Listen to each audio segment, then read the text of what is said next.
अंधकार से प्रकाश तक सौरमंडल की अद्भुत यात्रा। बहुत समय पहले की बात है, जब न कोई पृथ्वी थी, न कोई आसमान, न सूरज की रोशनी थी और न ही जीवन का कोई नामो निशान। चारों ओर बस एक गहरा अंधकार था और उस अंधकार के बीच तैर रहा था गैस और धूल का एक विशाल बादल, जिसे हम आज कहते हैं सोलर नेब्यूला। धीरे धीरे समय बीतता गया और इस बादल में एक हलचल शुरू हुई। गुरुत्वाकर्षण ने इसे अपनी ओर खींचना शुरू किया और यह विशाल बादल सिकुड़ने लगा।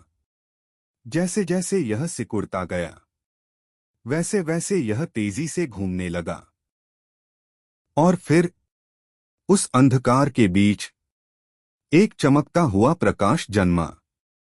यह था सन। उसके जन्म के साथ ही एक नई कहानी की शुरुआत हुई।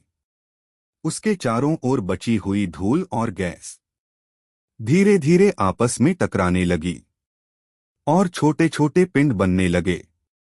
इन्हीं टुकड़ों से जन्म हुआ ग्रहों का।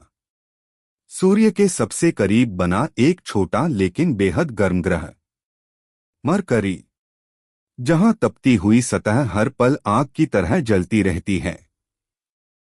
फिर बना एक ऐसा ग्रह जो सुंदर तो है, लेकिन अपने भीतर छुपाए है भयंकर गर्मी, वीनूस, जहां बादलों के पीछे एक खतरनाक दुनिया छिपी है।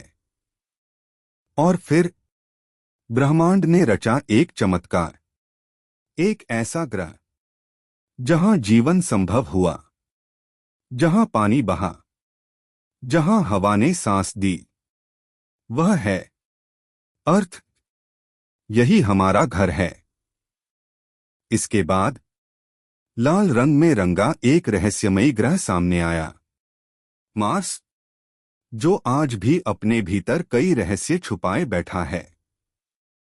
समय के साथ बने विशाल गैस के दिग्गज, सबसे बड़ा, सबसे शक्तिशाली जुपिटर, जिसकी गुरुत्वाकर्षण शक्ति पूरे सौर मंडल को संतुलित रखती है।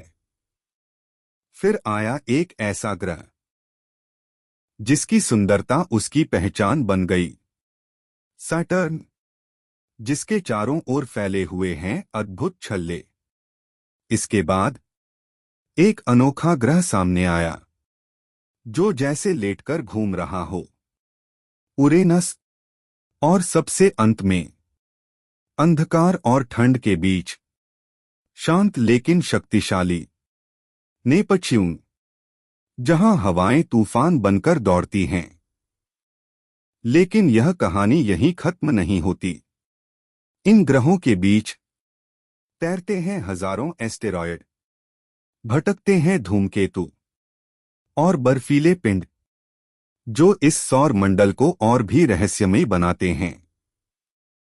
यह सब मिलकर बनाते हैं एक अद्भुत व्यवस्था, जिसे हम कहते हैं सौर मंडल। एक साधारण गैस और धूल के बादल से शुरू हुई यह यात्रा आज जीवन, रोशनी और अनगिनत रहस्यों से भरी हुई है। और शायद